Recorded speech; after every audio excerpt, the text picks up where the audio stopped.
ನಮಸ್ಕಾರ ವೀಕ್ಷಕರೇ. ನಾನಿವತ್ತು ಯಾವ ಟ್ರಿಪ್ ಬಗ್ಗೆ ಮಾತಾಡ್ತಿದ್ದೀನಿ ಅಂತ ಅಂದರೆ, ನಾವು ಲಾಸ್ಟ್ ಇಯರ್ ದೀಪಾವಳಿಗೆ ಗಣಗಾಪುರ ಮತ್ತು ಪಂಡ್ರಾಪುರ ಮತ್ತು ತುಳಜಾ ಭವಾನಿ ಟೆಂಪಲ್ಗೆ ಹೋಗಿ ಬಂದಿದ್ವಿ. ಸೊ ಆ ಟ್ರಿಪ್ ಎಕ್ಸ್ಪೀರಿಯೆನ್ಸ್ ಹೇಗಿತ್ತು ಮತ್ತು ಯಾರಾದರೂ ಹೋಗಬೇಕು ಅಂತ ಪ್ಲ್ಯಾನ್ ಮಾಡ್ತಿದ್ರೆ ನೀವೆಲ್ಲ ಯಾವ ಥರ ಹೋಗ್ಬೋದು ಅಂತ ಹೇಳ್ತೀನಿ ನಾನು. ಸೊ ನಾವು ಹೋಗಿದ್ದು ಟ್ರೈನಲ್ಲಿ. ಅಯ್ಯೋ, ಟ್ರೈನಲ್ಲಿ ಅಂದರೆ ನಾವು ಹೋಗಬೇಕಾಗಿದ್ದು, ನಾವು ಬುಕ್ ಮಾಡಿದ್ದು 2 ತಿಂಗಳು ಮುಂಚೆನೇ ಬುಕ್ ಮಾಡಿದ್ದೆ. ಆಬ್ವಿಯಸ್ಲಿ ಲೈಕ್ ಹೋಗೋ ಟಿಕೆಟು ಬುಕ್ ಆಯಿತು, ಬಟ್ ಬರೋ ಟಿಕೆಟು ಆರ್ ಎಸ್ ಎಲ್ಲಿತ್ತು. Okay fine, R S L ಇದೆ ಅಲ್ವಾ ಅಂತ ಹೇಳಿ ನಾವು ಬುಕ್ ಮಾಡಿಬಿಟ್ವಿ. ಹೋಗ್ಬೇಕಾದ್ರೇನೆ ಟ್ರೈನು ಫುಲ್ಲು ರಶ್ಶು, ಯಾಕಂದರೆ ಅದು ದೀಪಾವಳಿ ಟೈಮಲ್ಲಿ ಫುಲ್ಲು ರಶ್ ಆಗಿರುತ್ತೆ. ಲೈಕ್ ನೀವು ಬುಕ್ ಮಾಡಿದರೂ ಕೂಡ ನಿಮ್ಮ ಸೀಟಲ್ಲಿ ನಿಮಗೆ ಸಿಗೋದಿಲ್ಲ, ಯಾಕಂದರೆ ತುಂಬ ಜನ ನಿಂತ್ಕೊಂಡು ಸ್ವಲ್ಪ ಜಾಗ ಇದ್ದರೂ ಸಾಕು ಅಲ್ಲೇ ಕೂತ್ಕೊಂಡು ಅಥವಾ ಅಲ್ಲೇ ಮಕ್ಕಳು ಯಾರಾದರೂ ಇದ್ದರೆ ಮಲಗಿಸ್ಕೊಂಡು ಅದೇ ಥರ ಮಾಡ್ತಿರ್ತಾರೆ. ನಮಗಂತೂ ಭಾಳನೇ ಸ್ವಲ್ಪ ಹಿಂಸೆ ಅನ್ನಿಸ್ತು, ಯಾಕೆಂದರೆ ನಾವು ಮಲ್ಕೊಂಡು ಬೇರೆಯವರೆಲ್ಲ ಆ ಥರ ಸುಮ್ಮನೆ ನಿಂತ್ಕೊಂಡಿದ್ರು. ಬಟ್ ಏನು ಮಾಡೋಕ್ಕಾಗುತ್ತೆ ಹೇಳಿ, ನಮಗೂ ಕೂಡ 2 ಮಕ್ಕಳಿದ್ರು. ಸೊ ಹಾಗಾಗಿ ನಾವು ಬುಕ್ ಮಾಡಿದ್ದು 2 ಸೀಟ್ ಬುಕ್ ಮಾಡಿದ್ದು. ಸೊ ನಮಗೂ ಕೂಡ ನನ್ನ ಹಸ್ಬೆಂಡ್ ಮಲಗುವಾಗೂ ಕೂಡ ನಾವಿಬ್ಬರು ಒಬ್ಬೊಬ್ಬರನ್ನ ಮಕ್ಕಳನ್ನ ಜೊತೆಯಲ್ಲಿ ಮಲಗಿಸ್ಕೊಂಡು ಮಲ್ಕೊಂಡಿದ್ದು ಆ ಥರ ಆಯಿತು. ಸೊ ನಾವು ಅದು ಒಂದು ನೈಟ್ ಫುಲ್ ಜರ್ನಿ. ನಾವು ಅರೌಂಡು ಸಾಯಂಕಾಲ ಇಲ್ಲಿ 7 ಗಂಟೆಗೆ ಟ್ರೈನ್ ಹತ್ತಿದ್ರೆ ಬೆಳಗ್ಗೆ ಒಂದು 6:30ಗೆಲ್ಲ ನಾವು ಗುಲ್ಬರ್ಗಾಗೆ ಹೋದ್ವಿ. So ಗುಲ್ಬರ್ಗಾಗಿಂದ Ganagapur around 37 to 40 kilometres ಇದೆ ಅಷ್ಟೇ. ಸೊ ನಾವು ಗುಲ್ಬರ್ಗ ಇಳ್ಕೊಂಡು ಅಲ್ಲಿಂದ ನಾವು ಬಸ್ಸಲ್ಲಿ ಟ್ರಾವೆಲ್ ಮಾಡಿದ್ವಿ, ಯಾಕಂದರೆ ತುಂಬಾ ಬಸ್ಗಳಿದ್ದಾವೆ ಗಣಗಾಪುರ್ಗೆ. ಸೊ ನಾವು ಬಸ್ಸಲ್ಲಿ ಟ್ರಾವೆಲ್ ಮಾಡಿದ್ವಿ. ಅರೌಂಡ್ ಒನ್ ಅವರ್ ಆಯಿತು. ಹೋಗ್ತಾ ವ್ಯೂ ಕೂಡ ತುಂಬಾ ಚೆನ್ನಾಗಿದೆ ಗಣಗಾಪುರ್ಗೆ ಹೋಗ್ತಾ. ಲೈಕ್ ತುಂಬ ಜೋಳ ಅದೆಲ್ಲ ಬೆಳೀತಿದ್ರೆ ನನಗೇನಂದರೆ, ನಾನು ಎಲ್ಲೇ ಹೋದ್ರೂ ಎಲ್ಲ ನೋಡ್ತೀನಿ, ಯಾಕಂದರೆ ನಮ್ಮ ಕಡೆ ಏನಿಲ್ಲ ಈ ಕಡೆ ಎಲ್ಲ ಏನು ಸ್ಪೆಷಾಲಿಟಿ ಇದೆ, ಯಾವ ಥರ ಬೆಳೆ ಬೆಳೀತಾರೆ. ಆ ಕಡೆ ಎಲ್ಲ ನಾನು ನೋಡ್ದಂಗೆ ತೊಗರಿ ಎಲ್ಲ ತುಂಬಾ ಬೆಳೀತಾರೆ, ತೊಗರಿ, ಕಬ್ಬು ಆ ಥರ ಎಲ್ಲ ತುಂಬಾ ಬೆಳೆ ಇತ್ತು. ಸೊ ಅದೆಲ್ಲ ನೋಡಿ ನಾವು ನೇಚರ್ನ ಸ್ವಲ್ಪ ಎಂಜಾಯ್ ಮಾಡ್ಕೊಂಡು ಹೋದ್ವಿ. ನಾವು ಸೀದಾ ಗಣಗಾಪುರ ಹೋದ ತಕ್ಷಣ ಅಲ್ಲಿ ಆಟೋ ಮಾಡಿಕೊಂಡು ನಾವು ಸಂಗಮಕ್ಕೆ ಹೋದ್ವಿ. ಫಸ್ಟಲ್ಲಿ ಸಂಗಮದಿಂದ ಸ್ನಾನ ಮಾಡ್ಕೊಂಡು ಬಂದಾದಮೇಲೆ ನಾವು ಮತ್ತೆ ಇಲ್ಲಿ ಗಣಗಾಪುರಲ್ಲಿ ದತ್ತಾತ್ರೇಯ ಅವ್ರದ್ದು, ನರಸಿಂಹಸ್ವಾಮಿ ಅವ್ರದ್ದು ವೀಕ್ಷಣೆ ಮಾಡೋ ದರ್ಶನಕ್ಕೆ ಹೋಗೋಣ ಅಂತ ಹೇಳಿ.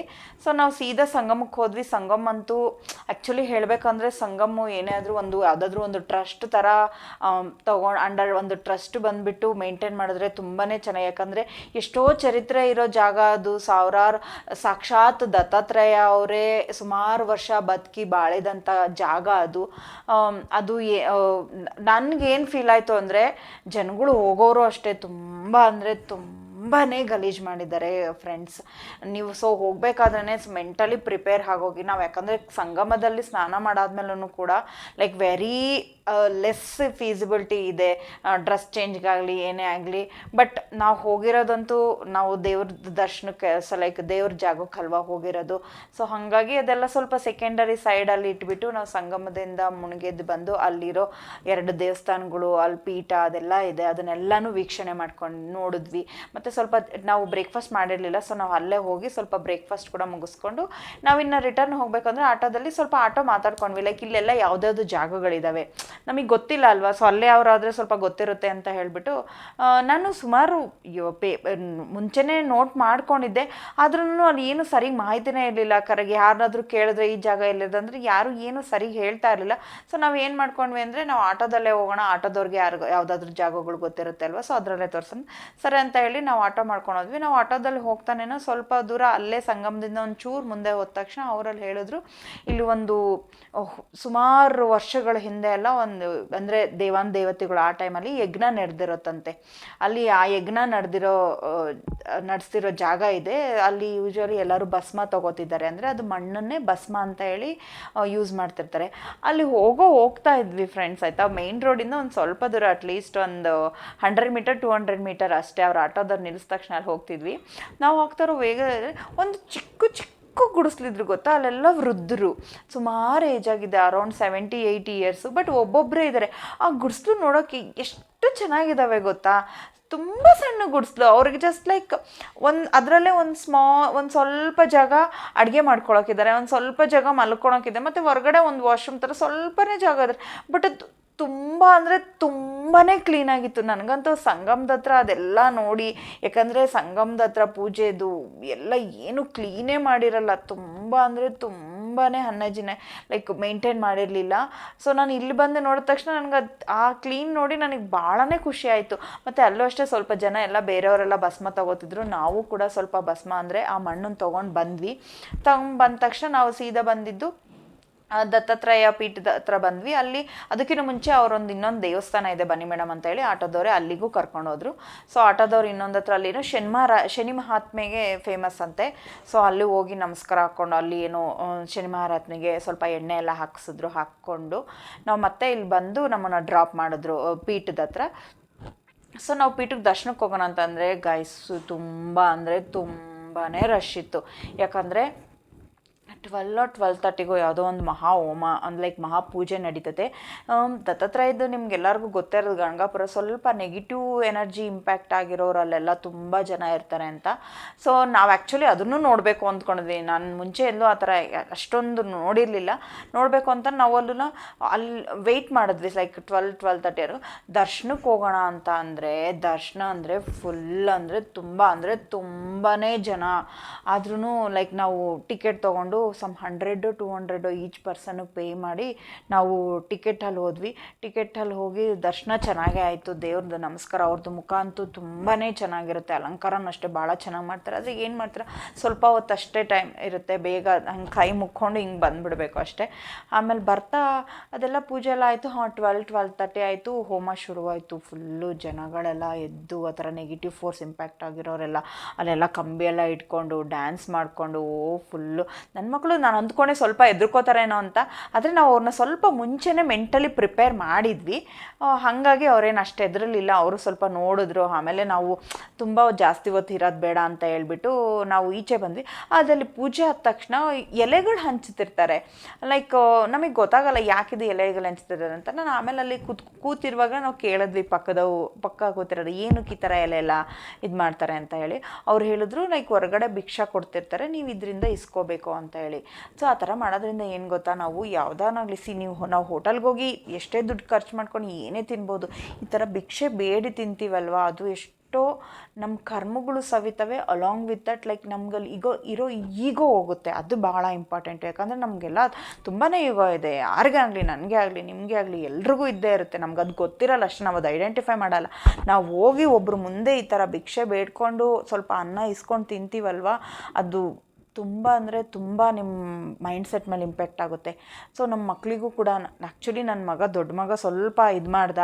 ಬಟ್ ಅವರಿಗೆ ನೀಟಾಗಿ ವಿಚಾರಿಸಿ ಹೇಳಿದ್ರು, ಅದೆಲ್ಲ ಮಾಡಬಾರ್ದು ಮಗನೇ ಈ ಥರ ಅಂತ ಹೇಳಿ ಸ್ವಲ್ಪ ತಿಳಿ ಹೇಳಿದ್ಕೆ ಅವನು ಎಲ್ಲರ ಹತ್ರನೂ ಹೋಗಿ ಸ್ವಲ್ಪ ಈ ಥರ ಭಿಕ್ಷೆ ಥರ ಬೇಡ್ಕೊಂಡು ನಾವು ಇಸ್ಕೊಂಡು ಪ್ರಸಾದ ತುಂಬ ಚೆನ್ನಾಗಿತ್ತು ತಿಂದ್ಬಿಟ್ಟು ನಾವು ಆಮೇಲೆ ಅಲ್ಲಿ ಕೂತಿರೋರ ಹತ್ರನೇ ಇಲ್ಲಿನ್ನೂ ಯಾವ್ದಾವ್ದು ಜಾಗ ಇದೆ ನೋಡೋದಕ್ಕೆ. ಯಾಕಂದರೆ ನಾವು ಒಂದು 3 days ಪ್ಲ್ಯಾನಲ್ಲಿ ಬಂದಿದ್ವಿ ಆಯಿತಾ. ಸೊ ಇಲ್ಲೆಲ್ಲ ನೋಡ್ಕೊಂಡು ಹೋಗೋಣ ಅನ್ನೋದೇ ನಮ್ಮ ಪ್ಲ್ಯಾನ್ ಇದ್ದಿದ್ದು. ಅವ್ರು ಹೇಳಿದ್ರು ತುಳಜಾ ಭವಾನಿ ಅಂತ ಹೇಳಿ ಒಂದು ದೇವಸ್ಥಾನ ಇದೆ. ನಾವು ಅವ್ರು ಕೇಳಿದ್ರು ನೀವು ಯಾವ ಕಡೆ ಎಲ್ಲಾರ ಅಂತ.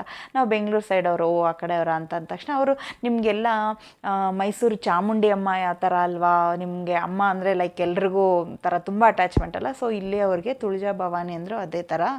ತುಳಜಾ ಭವಾನಿ ಟೆಂಪಲ್ ನಾನು ಹೇಳ್ತೀನಿ ಏನಕ್ಕೆ ಫೇಮಸ್ ಅಂತ ಹೇಳಿ. ಅದೊಂದು ಜಾಗ ಇದೆ, ಅದನ್ನು ಒಂದು ನೋಡಿ. ಆಮೇಲೆ ಇನ್ನೂ ಒಂದು ಯಾವುದೋ ಒಂದು ಪೀಠ ಇತ್ತು, ಅದನ್ನು ಕೂಡ ಅಲ್ಲಿ ಕೂಡ ಹೋಗಿ ನೀವು ದರ್ಶನ ಮಾಡಿಕೊಂಡು ಆಮೇಲೆ ನಮ್ಮ ನೆಕ್ಸ್ಟ್ ಪ್ಲ್ಯಾನ್ ಇದ್ದಿದ್ದು ಪಂಡ್ರಾಪುರ ಹೋಗೋದು.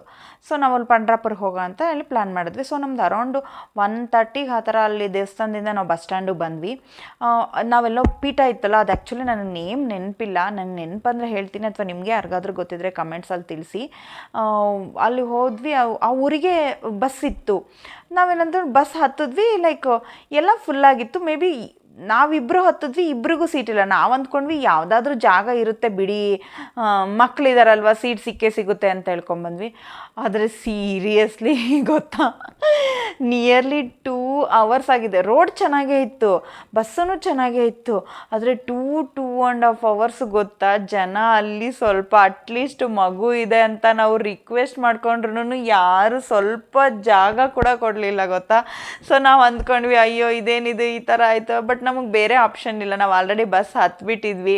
ಸರಿ ಬಿಡಿ ಈ ಥರನೇ ಬಿದ್ದೆ ನಿಂತ್ಕೊಂಡೇ ಹೋಗೋಣ ಅಂತ ಹೇಳ್ಬಿಟ್ಟು ನಿಂತ್ಕೊಂಡೆ. ಹತ್ತತ್ರ 2-2.5 ಗಂಟೆ ನಿಂತ್ಕೊಂಡೇ ಹೋದ್ವಿ. ಪಾಪ ಅದರಲ್ಲಿ ನನ್ನ ಮಗ ಮಲ್ಕೊಂಬಿಟ್ಟ ಚಿಕ್ಕವನು. ದೊಡ್ಡವನಿಗೂ ಕೂಡ ತುಂಬ ನಿದ್ದೆ ಬರ್ತಿತ್ತು. ಹಾಗೆ ಮ್ಯಾನೇಜ್ ಮಾಡಿಕೊಂಡು ಆಮೇಲೆ ಒಂದು ಕಡೆ ಟ್ರೈನ್ ಟ್ರ್ಯಾಕ್ ಬಂತು. ಅಲ್ಲಿ ಟ್ರೈನ್ ಟ್ರ್ಯಾಕ್ ಬಂದಿದೆ ಅಲ್ವ ಅಂತೇಳಿ ಸ್ವಲ್ಪ ಹೊತ್ತು ಒಂದು 10-15 ಮಿನಿಟ್ಸ್ ಬಸ್ ನಿಲ್ಲಿಸಿದ್ರು. ಬಿಡಪ್ಪ ಯಾರಾದರೂ ಇಳಿದು ಹೋಗ್ತಾರೆ ಅಂತ ಹೇಳಿ, ಅಯ್ಯೋ ಅಲ್ಲಿ 10 ನಿಮಿಷ ಇಳಿದಿದ್ದಾರೆ ಅಂತ ಹೇಳಿ ಕೂತ್ಕೊಳ್ಳೋಕೆ ಹೋದ್ರೂ ಅಯ್ಯೋ ಇಲ್ಲಿ ಬರ್ತಾರೆ, ಜಾಗ ಕೊಡೋದಕ್ಕೆ ರೆಡಿ ಇಲ್ಲ. ಆ ಥರ ಸ್ವಲ್ಪ ಅದೊಂಥರ ಫೇಸ್ ಆಯಿತು. ಸೊ ನನ್ನ ಮಗನಿಗೆ ನಾನು ಹೇಳ್ತಿದ್ದೆ, ನೋಡ್ದ ಯಾವಾಗಲೂ ಕಾರು ಬಸ್ಸು ಈ ಥರ ಫುಲ್ ಕಂಫರ್ಟಬಲಾಗಿ ಓಡಾಡೋದಲ್ವ, ನೋಡ್ದ ಜನ ಹೆಂಗೆಲ್ಲ ನಾವು ಎಷ್ಟೇ ಹೇಳ್ಕೊಟ್ರು ಮಕ್ಕಳಿಗೆ ಈ ಥರ ಬಸ್ಸಲ್ಲಿ ನಿಂತ್ಕೊಂಡು ಹೋಗೋದು ಅದೆಲ್ಲನೂ ಅದು ನಮ್ಗೆ ಎಕ್ಸ್ಪೀರಿಯೆನ್ಸ್ ಆಗಬೇಕು. ಗೊತ್ತಿಲ್ಲಲ್ವ ಯಾರಿಗೆ ಯಾವಾಗ ಯಾವ ಥರ ಅನಿವಾರ್ಯ ಬರುತ್ತೆ ಅಂತ ಹೇಳಿ. ಯಾವಾಗಲೂ ಕಾರೇ ಇರೋಕ್ಕೆ ಸಾಧ್ಯನಾ? ಯಾವಾಗಲೂ ಬಸ್ಸಲ್ಲಿ ಹೋದ್ರೂ ಸೀಟ್ ಸಿಗೋಕ್ಕೆ ಸಾಧ್ಯನಾ? ಇಲ್ಲ ಅಲ್ವಾ? ನಾವು ಎಲ್ಲದಕ್ಕೂ ಮಕ್ಕಳನ್ನ ಪ್ರಿಪೇರ್ ಮಾಡಬೇಕು.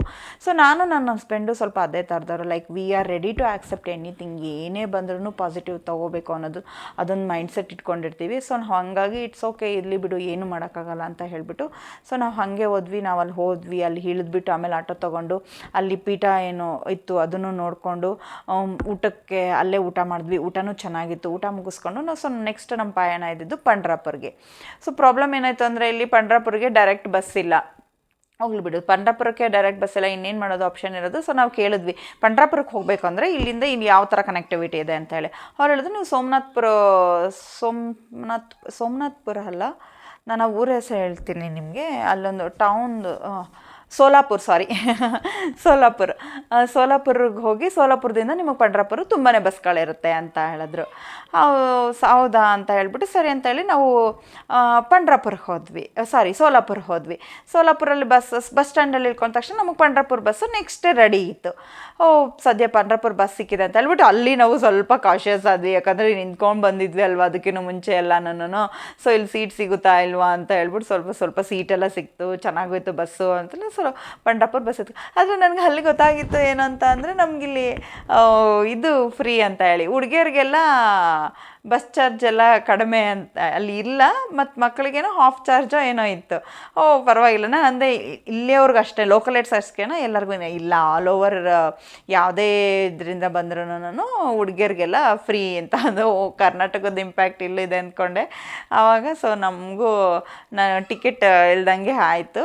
ಅವರು ನನ್ನ ಹಸ್ಬೆಂಡ್ಗೂ ಮತ್ತು ನನ್ನ ಮಗನಿಗೆ ಮಾತ್ರ ಹಾಫ್ ಚಾರ್ಜ್ ಎಷ್ಟೋ ತೊಗೊಂಡು ಹೋದ್ವಿ. ಸೊ ನಾವು ರೀಚ್ ಆಗಿದ್ದು ಪಂಡ್ರಾಪುರಕ್ಕೆ ಅರೌಂಡ್ 8:30-9 o'clock ಆಗಿತ್ತು. ನಾವಿಲ್ಲಿ 6:30-7ಗೋ ಏನೋ ಸೋಲಾಪುರಲ್ಲಿ ನಾವು ಬಸ್ ಹತ್ತಿದ್ರೆ 2.5 to 3 hours ಆಯಿತು.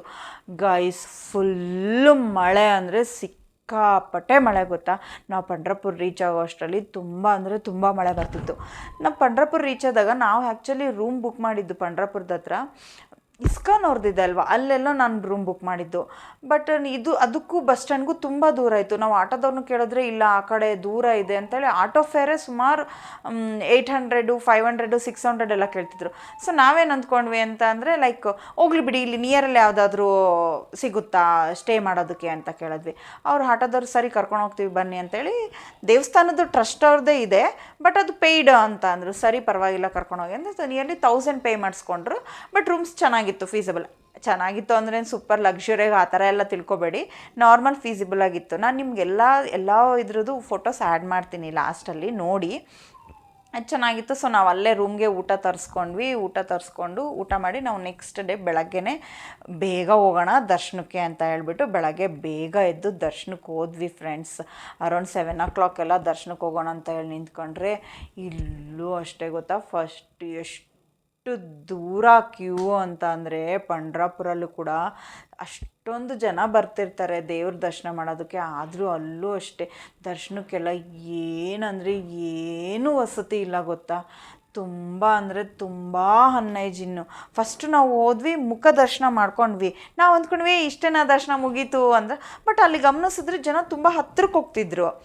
ಇದೇ ಯಾವುದಿದೆ ಅಂದರೆ ಅದು ಚರಣದರ್ಶನಕ್ಕೆ ಕ್ಯೂವಲ್ಲಿ ಹೋಗಬೇಕು ಅಂತಂದರು. ಸರಿ ಕ್ಯೂ ಇದೆ ಅಂತ ಬಂದರೆ ಸುಮಾರು ಒಂದು 2 ಕಿಲೋಮೀಟ್ರ್ ಮುಂದೆ ಎಲ್ಲೋ ಇದೆ ಕ್ಯೂ. ಅದು ನೋಡಿದ್ರೆ ಹೆಂಗಿದೆ ಗೊತ್ತಾ ಗೈಸ್, ನೀವು ಹೋಗಿ ಒಂದ್ಸರಿ ಎಕ್ಸ್ಪೀರಿಯೆನ್ಸ್ ಮಾಡಬೇಕು ಅಷ್ಟೇ. ಮತ್ತು ಅಲ್ಲಿ ಜನನೂ ಹಾಗೆ ಗೊತ್ತಾ, ಎಷ್ಟು ಚಿಕ್ಕ ಮನೆಗಳಲ್ಲಿ ಅಲ್ಲಿಗೆ ಆಕ್ಸೆಸಿಬಿಲಿಟಿನೇ ಇರಲ್ಲ ಗೊತ್ತಾ. ಮನೆ ಮೇಲ್ಗಡೆ ಮೇಲ್ಗಡೆ ಮೇಲ್ಗಡೆ ಎಲ್ಲೋ ಇರ್ತಾರೆ, ಅಲ್ಲಿಗೆ ಹೆಂಗೆ ಹೋಗ್ತಾರೋ ಗೊತ್ತಿಲ್ಲ. ಯಪ್ಪ. ಬಟ್ ಎಲ್ಲ ಮನೇಲಿ ನೀವು ಯಾವುದೇ ಮನೇಲಿ ನೋಡಿದ್ರೂ ಪಂಡ್ರಾಪುರನ ವಿಗ್ರಹ ವಿಠಲನ ಇಟ್ಕೊಂಡು ಪೂಜೆ ಮಾಡ್ತಾರೆ. ಅದೆಲ್ಲ ನಮಗೆ ನೋಡಿ ತುಂಬ ಖುಷಿ ಆಯಿತು. ಲೈಕ್ ಅವ್ರಿಗೆ ಹೆಂಗೆ ಗೊತ್ತಾ, ಪಾಂಡುರಂಗ ವಿಠಲ ಈಸ್ ಲೈಕ್ ಒಂದು ಫ್ಯಾಮಿಲಿ ಮೆಂಬರ್ ಥರ ಅವ್ರು ಟ್ರೀಟ್ ಮಾಡೋದು. ಅವ್ರ ಮನೇಲಿ ಅವ್ರು ಯಾವಾಗಲೂ ವಿಠಲ ನಮ್ಮ ಜೊತೆನೇ ಇದ್ದಾರೆ ಅಂತಾರೆ, ಅಷ್ಟು ಪ್ರೀತಿಯಾಗಿ ನೋಡ್ಕೋತಾರೆ. ಆದರೆ ಕ್ಲೀನೆಸ್ ಅಂತೂ ಖಂಡಿತವಾಗ್ಲೂ ಒಂಚೂರೂ ಕ್ಲೀನಾಗಿರಲಿಲ್ಲ. ಲೈಕ್ ನಮಗಂತೂ ತುಂಬಾ ಅದೊಂದು ಎಕ್ಸ್ಪೀರಿಯೆನ್ಸ್ ಮಾಡಬೇಕು ಅಷ್ಟೇ. ಬಟ್ ದೇವ್ರ ದರ್ಶನ ಅಲ್ವಾ, ಸೊ ನಾವು ಮನಸ್ಸಲ್ಲಿ ಅನ್ಕೋತು ಈ ಥರ ಎಲ್ಲ ಮಾತಾಡಬಾರ್ದು, ದೇವ್ರ ದರ್ಶನ ಹೋಗಬೇಕು ಅಷ್ಟೇ ಅಂತ ನಾವು ಕ್ಯೂವಲ್ಲೆಲ್ಲ ಸುಮಾರು ಜನನ ಮಾತಾಡಿಸ್ಕೊಂಡು ಅವ್ರ ಎಕ್ಸ್ಪೀರಿಯೆನ್ಸ್ ಕೇಳಿಕೊಂಡು ಅವ್ರು ಎಲ್ಲಿಂದ ಬಂದಿದ್ದಾರೆ ಆ ಥರ ಎಲ್ಲ ಮಾತಾಡಿಕೊಂಡು ಸುಮಾರು 2.5 ಗಂಟೆ 3 ಗಂಟೆ ಮೇಲೇ ಆಯಿತು ಬಿಡಿ. ನಾವು ಬೆಳಗ್ಗೆ 7 ಗಂಟೆಗೆ ದರ್ಶನಕ್ಕೆ ನಿಂತ್ಕೊಂಡಿದ್ರೆ ಸುಮಾರು ಒಂದು 12:30 1 ಗಂಟೆಗೆ ಸ್ವಾಮಿ ಪಾದ ಮುಟ್ಟಿದ್ವಿ. ಬಟ್ ಅದೊಂದಂತೂ ಗ್ರೇಟ್ ಎಕ್ಸ್ಪೀರಿಯೆನ್ಸ್ ಗೊತ್ತಾ. ಯಾಕಂದರೆ ನಮಗೆಲ್ಲೂ ನಾವು ನೋಡಿರೋ ಕಡೆ ಎಲ್ಲೂ ವಿಗ್ರಹ ಮುಟ್ಟೋದಕ್ಕೆ ಬಿಡಲ್ಲ. ಇಲ್ಲಿ ಪಾದನ ಮುಟ್ಟಿ ಆ ವಿಠಲನ್ನ ಕಣ್ತುಂಬ ತುಂಬ್ಕೋಬೋದು. ಅದು ಕೆಲವೇ ಗಳಿಗೆಗಳು, ಆದಷ್ಟು ಭಾಳ ಖುಷಿ ಕೊಡುತ್ತೆ. ಇದು ಎಕ್ಸ್ಪೀರಿಯೆನ್ಸ್ ಮಾಡೋಕ್ಕಾದ್ರೂ ನೀವು ಪಾಂಡುರಂಗ ವಿಠಲನ ದೇವಸ್ಥಾನಕ್ಕೆ ಹೋಗ್ಬಿಟ್ಟು ಬನ್ನಿ ಒಂದ್ಸರಿ, ಚೆನ್ನಾಗಿರುತ್ತೆ, ನೋಡ್ಕೊಬನ್ನಿ. ದೇವಸ್ಥಾನ ಅಂತೂ ಭಾಳ ಚೆನ್ನಾಗಿದೆ. ಅಲ್ಲಿರೋ ದೇವಸ್ಥಾನ ಎಲ್ಲ ನೋಡಿಕೊಂಡು ನಾವು ಆಚೆ ಬಂದ್ವಿ. ಆಚೆ ಬಂದ ತಕ್ಷಣ ನಮ್ಮದು ಏನಂದರೆ ಅಲ್ಲಿರೋ ಜಾಗಗಳೆಲ್ಲ ನೋಡಬೇಕು. ಸೊ ಅದೆಲ್ಲ ಮಿಸ್ ಆಗಬಾರ್ದು, ಯಾಕಂದರೆ ನಮಗೆ ಗೊತ್ತಿಲ್ಲ ನೆಕ್ಸ್ಟು ಯಾವಾಗ ಬರ್ತೀವೋ ಎಂದು ಬರ್ತೀವೋ ಅಂತ ಹೇಳಿ. ಸೊ ಬಂದಿದ್ದೀವಲ್ವ, ಎಲ್ಲ ಜಾಗಗಳು ನೋಡ್ಕೊಂಡು ಹೋಗೋದೇ ನಮ್ಮ ಮೇಯ್ನ್ ಇಂಟೆನ್ಷನ್ನು.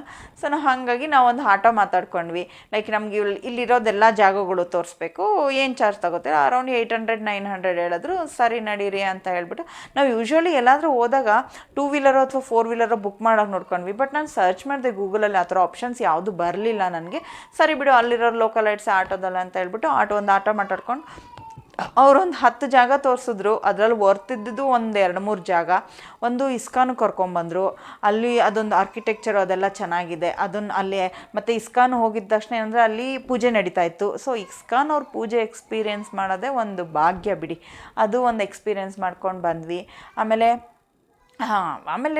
ಎಲ್ಲ ಟೌನ್ ಒಳಗಡೆ ಒಂದು 2-3 ದೇವಸ್ಥಾನ ಇತ್ತು, ಅದನ್ನು ತೋರಿಸಿದ್ರು. ಆಮೇಲೆ ಹೊರ್ಗಡೆ ಅಂದರೆ ಅಲ್ಲಿ ಪಾದ ಇದೆ, ವಿಠಲನ ಪಾದ ಇದೆ ಅಲ್ಲಿ. ಆ ಪಾದದ ಹತ್ರನೂ ಹೋಗಿ, ಅದು ಹೆಂಗಂದರೆ ಸುತ್ತು ನೀರಿದೆ, ಮಧ್ಯದಲ್ಲಿ ಪಾದ ಇದೆ. ಸೊ ಅದನ್ನು ಹೋಗಿ ಅಲ್ಲಿಗೂ ನಮಸ್ಕಾರ ಹಾಕ್ಕೊಂಬಂದ್ವಿ. ಆಮೇಲೆ ನಮಗೆಲ್ಲ ಈಗ ನಾವೆಲ್ಲ ಚಿಕ್ಕ ಹುಡುಗರಿದ್ದಾಗ ಪಂಡ್ರಾಪುರದ್ದೊಂದು ಇದನ್ನೆಲ್ಲ ಇರುತ್ತೆ ಅಲ್ಲ, ಲೈಕ್ ಆರತಿ ಒಂದು ಫಿಲಮಲ್ಲಿ ಸುಸ್ತಾಗಿ ಮಲ್ಕೊಂಡಿರುವಾಗ ವಿಠಲ ಬಂದು ಈ ಥರ ಎಲ್ಲ ಹಿಂಗೆ ತಿರುಗಿಸಿ ಹಿಟ್ಟೆಲ್ಲ ಮಾಡ್ತಾರೆ ಅಂತ ಹೇಳಿ. ಆ ಫಿಲಮ್ ನಮ್ಮ ಏಜವ್ರಾದರೆ ತುಂಬ ಜನ ನೋಡಿರ್ತಾರೆ. ನೋಡಿರಿ, ಅರೌಂಡ್ 90s ಅವ್ರಿಗಂತೂ ಬಿಡು ಆ ಫಿಲಮ್ ಭಾರಿನೇ ಖುಷಿ ಕೊಡುತ್ತೆ. ಆ ಮೂವಿಯಲ್ಲಿ ಅದೆಲ್ಲ ಇದೆ. ಆ್ಯಕ್ಚುಲಿ ನಿಜವಾಗಿ ನಡೆದಿರೋ ಘಟನೆ ಅದು, ಅವೆಲ್ಲ ಸುಮ್ಮನೆ ಅಲ್ಲ. ಮತ್ತು ಅಲ್ಲಿಗೆ ಹೋದ್ವಿ ಆಯಿತಾ. ಅಲ್ಲಿ ಅಂದರೆ ಸ್ವಲ್ಪ ಏನಂದರೆ ಸ್ವಲ್ಪ ದುಡ್ಡು ಇದು ಮಾಡ್ತಾರೆ, ತುಂಬ ನಿರೀಕ್ಷೆ ಮಾಡ್ತಾರೆ ಅಲ್ಲಿ ಆ ಕಡೆ ಅಲ್ಲಂದ್ರೆ. ಬಟ್ ಅಲ್ಲಿ ಕ್ಲೀನಾಗಿ ಮೇಂಟೈನ್ ಮಾಡಿದ್ದಾರೆ, ತುಂಬ ಚೆನ್ನಾಗಿ ಕ್ಲೀನಾಗಿ ಮೇಂಟೈನ್ ಮಾಡಿದ್ದಾರೆ. ಏನು ಗೊತ್ತಾ, ದುಡ್ಡು ನಿರೀಕ್ಷೆ ಮಾಡೋದು ತಪ್ಪು ಅಂತ ಅಲ್ಲ. ಅಟ್ಲೀಸ್ಟ್ ನಾವು ಮುಂಚೆನೇ ಹೇಳಬೇಕು, ಇದಕ್ಕಿಷ್ಟು ಪ್ರೈಸ್ ಆಗುತ್ತೆ, ಈ ಥರ ಇಷ್ಟ ಇದ್ದರೆ ಮಾಡಿಸಿ, ಇಲ್ಲ ಅಂದರೆ ಆ ಥರ ಸ್ವಲ್ಪ ಮುಂಚೆನೇ ಪ್ರಿಕಾಷನ್. ಕೆಲವ್ರ ಹತ್ರ ಇರುತ್ತೆ ದುಡ್ಡು, ಕೆಲವ್ರ ಹತ್ರ ಇರಲ್ಲ. ಅಲ್ಲಿ ಹೋದ್ಮೇಲೆ ಏನು ಗೊತ್ತಾ, ಸುಮ್ಮನೆ ಪೂಜೆ ಮಾಡಿಬಿಡ್ತಾರೆ, ನಾರ್ಮಲಾಗಿ ಮಾಡಿಬಿಡ್ತಾರೆ. ಆಮೇಲೆ ಇಷ್ಟು ಕೊಡಿ ಕೊಡಿ ಕೊಡಿ ಕೊಡಿ ಅಂತ ಹೇಳಿ ಇದು ಮಾಡ್ತಾರೆ. ನಮ್ಮ ಹತ್ರ ಒಂದು ಪ್ರಾಬ್ಲಮ್ ಏನಂದರೆ ಮೇಯ್ನ್ ಕ್ಯಾಶ್ ಇರಲ್ಲ. ಅಲ್ಲಿ ಕ್ಯಾಶ್ ಇಲ್ಲ ಅಂದರೆ ನಡೆಯಲ್ಲ. ಪುಣ್ಯ ಅವತ್ತು ನಮ್ಮ ಹತ್ರ ಕ್ಯಾಶ್ ಇತ್ತು, ಯಾಕಂದರೆ ಮುಂಚೆ ಎಕ್ಸ್ಪೀರಿಯೆನ್ಸ್ ಆಗಿತ್ತು ಅಲ್ವಾ. ಸೊ ಹಾಗಾಗಿ ನಾವು ಕ್ಯಾಶ್ ಕ್ಯಾರಿ ಮಾಡಿದ್ವಿ. ಸೊ ಆ ಕ್ಯಾಶ್ ಕ್ಯಾರಿ ಮಾಡಿದ್ರಿಂದ ಅವ್ರಿಗೆ ಒಂದು 200-300 ಏನೋ ತೊಗೊಂಡ್ರು, ಕೊಟ್ವಿ. ಅಲ್ಲಿ ಹೆಂಗೆ ಗೊತ್ತಾ, ಈ ಥರ ಹಿಂಗೆ ಕಲ್ಲಿಂಗೆ ತಿರುಗಿಸೋದನ್ನು ಮುಟ್ಟಕ್ಕೆ ಬಿಡ್ತಾರೆ. ಆದರೆ ಮುಟ್ಟಿದ್ರೆ ₹100 ₹150 ಕೊಟ್ಟರೆ ಮುಟ್ಟು, ಇಲ್ಲ ಅಂದರೆ ಬೇಡ, ಆ ಥರ ಇದೆ. ಬಟ್ ಅಲ್ಲಿ ಅಲ್ಲಿ ಜಾಗ ನೋಡೋದಕ್ಕಂತೂ ಭಾಳನೇ ಚೆನ್ನಾಗಿದೆ, ತುಂಬ ಖುಷಿ ಕೊಡುತ್ತೆ ಅಲ್ಲಿ ಹೋಗಿದ ತಕ್ಷಣ. ಅದು ಮತ್ತು ಆಮೇಲೆ ಏನೋ ಈ ಥರ ಕಡಿಯೋದಿದೆ, ಮೊಸರು ಏನೋ ಕಡಿಯೋದು, ಅದು ಎಷ್ಟು ದೊಡ್ಡ ಪಾತ್ರೆ, ಅದನ್ನು ಅಲ್ಲೂ ಇದ್ದು, ಅದು ಇತ್ತು, ಚೆನ್ನಾಗಿತ್ತು. ಅದನ್ನೆಲ್ಲ ನೋಡಿಕೊಂಡು ಆಮೇಲೆ ಇನ್ನೊಂದು ಬಂದಿದ್ದು ಅಂತ ಅಂದರೆ, ನಾವು ಒಂದೊಂದು ಜೈನ್ ಬುದ್ಧದೊಂದು ಅವ್ರದ್ದು ದೇವಸ್ಥಾನ ಇದೆ. ವಾಹ್, ಎಷ್ಟು ಚೆನ್ನಾಗಿದೆ ಗೊತ್ತಾ, ಎಷ್ಟು ಕ್ಲೀನಾಗಿದೆ ಗೊತ್ತಾ. ಪೀಸ್ಫುಲ್ಲಾಗಿತ್ತು.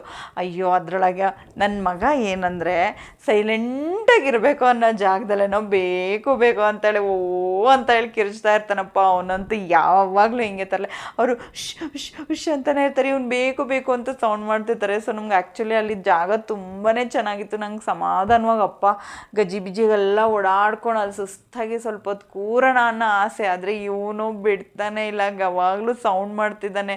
ಸೊ ನಮಗೆ ಒಂಥರ ಕಿರಿಕೆ ಅನ್ನಿಸ್ತು. ಯಾಕಂದರೆ ಅಲ್ಲೆಲ್ಲ ಮೆಡಿಟೇಷನ್ ಹಾಲ್ ಥರ ತುಂಬ ಪೀಸ್ಫುಲ್ಲಾಗಿರುತ್ತೆ, ತುಂಬ ಸೈಲೆಂಟಾಗಿರುತ್ತೆ, ತುಂಬ ಕಾಮಾಗಿರುತ್ತೆ. ಮೈಂಡ್ ರಿಲ್ಯಾಕ್ಸೇಷನ್ನು ಆ ಫೀಲಿಂಗು ಅನುಭವಿಸ್ಬೇಕು.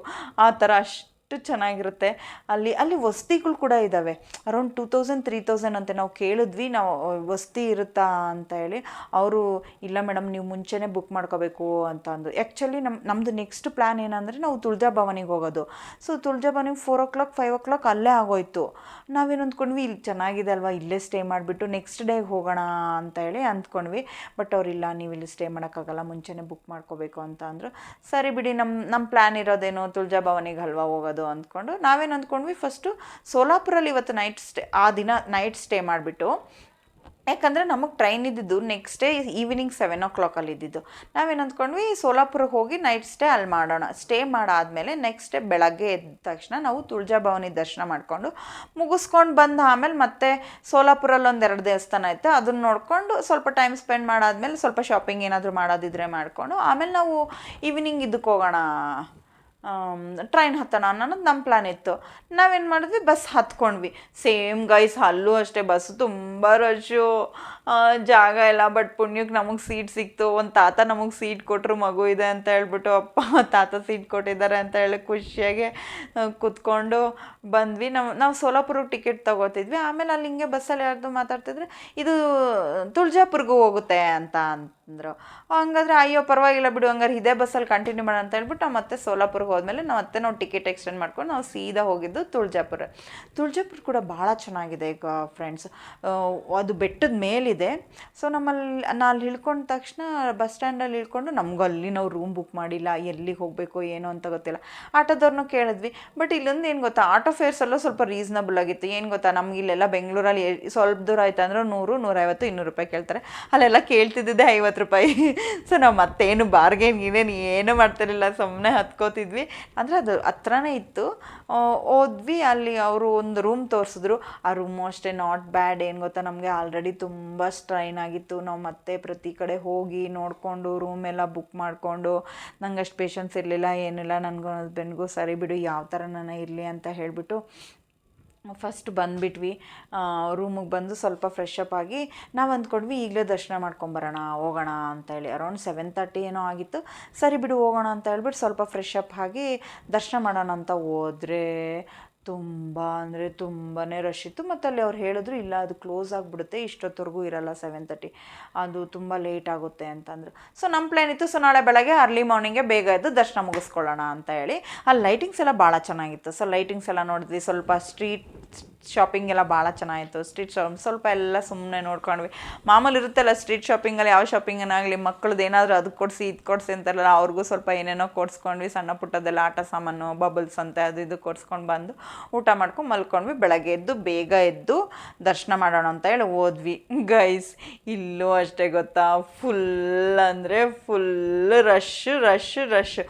ಏನು ಗೊತ್ತಾ, ಇಲ್ಲೂ ಕೂಡ ಸ್ವಲ್ಪ ದೂರದಿಂದ ಒಂಚೂರು ಮುಖ ಕಾಣಿಸುತ್ತೆ ನೀವು ಕ್ಯೂವಲ್ಲಿ ಹೋಗ್ಬಾರ್ದು ಅಂದರೆ. ನಮಗೇನಂತೂ ನಾವೇನು ಅಂದ್ಕೊಂಡ್ವಿ, ಅಷ್ಟೊಂದು ಏನು ರಶ್ ಇಲ್ಲ, ನಮಗಿನ್ನೂ ಟೈಮ್ ತುಂಬ ಇದೆ ಅಲ್ವಾ, ಸೊ ನಾವು ಬಂದಿದ್ದೀವಿ ಅಲ್ವಾ, ನಾವು ನೋಡ್ಕೊಂಡ್ಬಿಡೋಣ ಬಿಡು, ಕ್ಯೂವಲ್ಲಿ ಹೋಗೋಣ ಅಂತ ಹೇಳಿ ಹೋದ್ವಿ. ಇದು ಅಯ್ಯೋ ಅಲ್ಲೂಪ್ಪ ದೇವ್ರೆ ಎಷ್ಟು ಕ್ಯೂ ಇತ್ತು ಗೊತ್ತಾ. ಪಾಪ ನಮ್ಮ ಮಕ್ಕಳಂತೂ ಫುಲ್ಲು ಸ್ಟ್ರೈನ್ ಆಗಿಬಿಟ್ರು. ಬಟ್ ಏನು ಮಾಡೋಕ್ಕಾಗಲ್ಲ, ಬಂದಿದ್ವಿ. ಸ್ವಲ್ಪ ನಾವೇ ಬೂಸ್ಟ್ ಮಾಡಿ ಮಕ್ಳಿಗೆ ಅದು ಇದು ಕತೆಗಳು ಹೇಳ್ಕೊಂಡು ಕರ್ಕೊಂಡು ಹೋದ್ವಿ. 7 ಗಂಟೆಗೆ ದರ್ಶನಕ್ಕೆ ನಿಂತ್ಕೊಂಡ್ರೆ ಇಲ್ಲೂ ಕೂಡ 12:30 1 ಗಂಟೆ ಆಯಿತು ಗೊತ್ತಾ ಗೈಸ್. ದರ್ಶನ ಮಾಡೋ ಅಷ್ಟೊತ್ತಿಗೆ ತಿಂಡಿ ಬೇರೆ ಇಲ್ಲ. ದೇವರೇ ಭಗವಂತ, ಏನೋ ನಮ್ಗೆ ಈ ಸರಿ ನಮಗೆ ದರ್ಶನ ಇದೇ ಥರ ಇದೆ ಅಂತ ಹೇಳ್ಬಿಟ್ಟು ಹಾಗೆ ದರ್ಶನ ಮಾಡ್ಕೊಂಡು ಬಂದ್ವಿ. ಇದೇನಕ್ಕೆ ಫೇಮಸ್ ಅಂತಂದರೆ ನಾನು ಹೇಳೋದು ಮರ್ತೆ, ಶಿವಾಜಿ ಮಹಾರಾಜ್ಗೆ ತಾಯಿ ಅಮ್ಮ ಅವರು ತುಳಜಾ ಭವಾನಿ ತಾಯಿ ತಾಯಿ ಪ್ರತ್ಯಕ್ಷವಾಗಿ ಖಡ್ಗ ಕೊಟ್ಟಿದ್ದ ಜಾಗ ಅಂತೆ, ಆ ತಾಯಿ ಸಾಕ್ಷಾತ್ ಪ್ರತ್ಯಕ್ಷವಾಗಿದ್ದ ಜಾಗ. ಸೊ ಹಾಗಾಗಿ ಒಂಥರ ಆ ಪಾಸಿಟಿವ್ ವೈಬ್ಸ್ ಅಂತೂ ತುಂಬಾ ಚೆನ್ನಾಗಿರುತ್ತೆ. ನೀವು ಫೀಲ್ ಮಾಡಬೇಕು. ಪಾಸಿಟಿವ್ ವೈಬ್ಸ್ ಅಂದರೆ ಈ ಥರ ಎಲ್ಲ ಬಂದು ಪಾಸಿಟಿವ್ ಆಗಿರಲ್ಲ. ಲೈಕ್ ಅಲ್ಲಿ ದೇವ್ರು ಇದ್ದಾರೆ ಅಂತ ಹೇಳಿ ಫೀಲ್ ಮಾಡಿಕೊಂಡು ದೇವ್ರ ದರ್ಶನ ಮಾಡ್ಕೊಂಡು ಬರಬೇಕು, ನೋಡಬೇಕು ಅಲ್ಲಿ ಯಾವ ಥರ ಎಲ್ಲ ಇರುತ್ತೆ, ಅಲ್ಲಿ ಏನೇನು ಪೂಜೆಗಳು ನಡೀತಿರ್ತವೆ. ಅಲ್ಲೂ ತುಂಬ ಡಿಫ್ರೆಂಟ್ ಕೈಂಡ್ಸ್ ಆಫ್ ಪೂಜೆಸ್ ಎಲ್ಲ ಮಾಡ್ತಿರ್ತಾರಪ್ಪ. ಅದೆಲ್ಲ ನಮ್ಗೆ ಅಷ್ಟು ಬರ್ತದೆ, ಯಾಕಂದರೆ ನಮ್ಗೆ ಆಲೇ ಸ್ಟ್ರೈನ್ ಆಗಿಬಿಟ್ಟಿತ್ತು. ಸೊ ನಾವು ಸ್ವಲ್ಪ ದೇವ್ರ ದರ್ಶನ ಎಲ್ಲ ಮಾಡಿಕೊಂಡು ಮತ್ತೆ ಬಂದು ನಮ್ಮ ಪಯಣ ಸೋಲಾಪುರ್ಗೆ ಸಾಗಿಸಿದ್ವಿ. ಸೋಲಾಪುರಿಂದ ಅಲ್ಲಿಂದ ಒಂದು 1.5 hour 2 hours ಏನೋ ಚೆನ್ನಾಗಿ ನಿದ್ದೆ ಬಂತು, ಸ್ಟ್ರೈನ್ ಆಗಿದ್ಕೋ ಅದಕ್ಕೂ ಬಂದುಬಿಟ್ಟು ಸೋಲಾಪುರಲ್ಲಿ ಹೇಳ್ಕೊಂಡ್ವಿ. ಸೋಲಾಪುರಲ್ಲೂ ಒಂದು ಟೆಂಪಲ್ ಇದೆ, Solapur not Somnath temple but ಒಂದು ಈಶ್ವರ ಟೆಂಪಲು. ಅಪ್ಪ ಅಲ್ಲಿ ಬಂದ್ವಿ. ಅಲ್ಲಿ ಒಂದು ಪೀಸ್ಫುಲ್ ಪಾರ್ಕ್ ಇದೆ ಗೊತ್ತಾ, ಪಾರ್ಕ್ ಇದೆ, ದೇವಸ್ಥಾನ ಇದೆ, ದೇವಸ್ಥಾನದ ಮುಂದೆ ವಾಟರ್ ಫುಲ್ ಫೌಂಟೇನ್ ಥರ ಇದೆ. ಆಹಾ ತುಂಬ ಚೆನ್ನಾಗಿತ್ತು ಗೊತ್ತಾ ಗೈಸ್. ಅದನ್ನು ಎಂಜಾಯ್ ಮಾಡಿದ್ವಿ, ಸಮಾಧಾನವಾದ ದೇವ್ರ ದರ್ಶನ ಮಾಡಿಕೊಂಡು.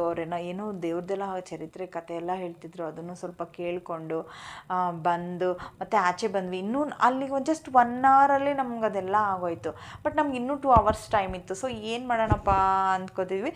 ಹೊರಗಡೆ ಬಂದರೆ ಅಲ್ಲೇ ಪಾರ್ಕ್ ಇತ್ತಪ್ಪ. ಮಕ್ಳಿಗೆ ಹೆಂಗೋ ಫುಲ್ಲು ಖುಷಿಯಾಗೋದ್ರು ನಮ್ಮ ಮಕ್ಳಂತೂ. ಸೊ ಮಕ್ಳನ್ನ ಕರ್ಕೊಂಡೋಗಿ ಆ ಪಾರ್ಕಲ್ಲಿ ಒಂದು 2 hours ಚೆನ್ನಾಗಿ ಟೈಮ್ ಸ್ಪೆಂಡ್ ಮಾಡಿಬಿಟ್ಟು ನಾವು ಆಮೇಲೆ ರೈಲ್ವೆ ಸ್ಟೇಷನ್ ಇಲ್ಲಿಗೆ ಎಷ್ಟು ದೂರ, ಆಮೇಲೆ ಟ್ರೈನ್ ಲೇಟ್ ಆಗಬಾರ್ದು ಅಲ್ವಾ, ಆಮೇಲೆ ಟ್ರಾಫಿಕ್ ಎಲ್ಲ ಇರುತ್ತೇನೋ ಅಂದ್ಕೊಂಡ್ವಿ. ಅಲ್ಲಿ ಕೇಳಿದ್ರೆ ಇಲ್ಲ ರೈಲ್ವೆ ಸ್ಟೇಷನ್ ಹತ್ರನೇ ಇದೆ ಅಂತ ಅಂದರೆ, ಓ ಪರವಾಗಿಲ್ಲ ಆ ಥರ. ಹಂಗಾದರೆ ಅಲ್ಲೇ ನಾವು ಊಟ ಕಾಫಿ ಟೀ ಎಲ್ಲ ಮುಗಿಸ್ಕೊಂಡ್ವಿ. ಸೊ ಮುಗಿಸ್ಕೊಂಡು ರೈಲ್ವೆ ಸ್ಟೇಷನ್ ಹತ್ರ ಬಂದ್ವಿ. ಸ್ವಲ್ಪ ಬೇಗನೆ ಬಂದ್ವಿ. ಒಂದು 7 ಗಂಟೆಗೆ ಟ್ರೈನ್ ಇತ್ತು. ನಾವೊಂದು 6 ಗಂಟೆಗೆ ಅಷ್ಟೊತ್ತಿಗೆಲ್ಲ ರೈಲ್ವೆ ಸ್ಟೇಷನ್ಗೆ ಬಂದ್ವಿ. ಬಂದು ನೋಡಿ ಸ್ವಲ್ಪ ಅಲ್ಲಿ ಹೊರಗಡೆ ಎಲ್ಲ ತಿನ್ನೋದೆಲ್ಲ ಸ್ವಲ್ಪ ಇತ್ತು. ಸ್ವಲ್ಪ ಇನ್ನೇನು ಟ್ರೈನಲ್ಲಿ ಹೋಗಿ ಅಪ್ಪ ಗಜ್ಜಿ ಬಿಜಿಯಾಗಿರುತ್ತೆ, ಈಗಲೇ ತಿನ್ಕೊಬಿಡೋಣ ಅಂತ ಹೇಳ್ಬಿಟ್ಟು ಎಲ್ಲ ತಿನ್ಕೊಂಡೋಗಿ ಮತ್ತೆ ಟ್ರೈನ್ ಹತ್ತಿದ್ರೆ same guys full rush. So ಏನು ಮಾಡೋಕ್ಕಾಗಲ್ಲ, RSC ನಮ್ಮದು ಕನ್ಫರ್ಮ್ ಆಗಿರಲಿಲ್ಲ, RSCನೇ ಇತ್ತು. ಸೊ ಅಟ್ಲೀಸ್ಟ್ RSC ಆದರೂ ಇದೆ ಅಂತ ಹೇಳ್ಬಿಟ್ಟು RSCಯಲ್ಲೇ ಬಂದ್ವಿ. ಈ ಥರ ಆಯಿತು ನೋಡ್ರಿ ನಮ್ಮ ಟ್ರಿಪ್ಪು. ಆದರೆ ನನ್ನ ಸಜೆಷನ್ ಏನು ಗೊತ್ತಾ, ದೀಪಾವಳಿ ಟೈಮಲ್ಲಿ ಹೋಗ್ತೀರಂದರೆ ಯಾಕಂದರೆ ಮಕ್ಕಳಿಗೂ ಅವಾಗಲೇ ರಜೆ ಕೊಡೋದು, ಈ ಬೇರೆ ಆಪ್ಷನ್ ಇಲ್ಲ. ಬಟ್ ಮೆಂಟಲಿ ಪ್ರಿಪೇರ್ ಆಗೋಗಿ, ಕ್ಯೂ ಇರುತ್ತೆ ದರ್ಶನಗಳೆಲ್ಲ. ಈ ಥರ ದೇವಸ್ಥಾನಗಳಿಗೆಲ್ಲ ಹೋಗ್ತೀವಿ ಅಂದರೆ ಕ್ಯೂ ಅಲ್ಲಿ ನಿಂತ್ಕೊಳ್ಳೇಬೇಕು, ಎಲ್ಲ ಕಡೆನೂ ಫುಲ್ ರಶ್ ಇರುತ್ತೆ. ಸೊ ಪ್ರಿಪೇರ್ ಆಗೋಗಿ ದೇವ್ರ ದರ್ಶನ ಮಾಡ್ಕೊಂಬನ್ನಿ ಚೆನ್ನಾಗಿ. ನಮಸ್ಕಾರ.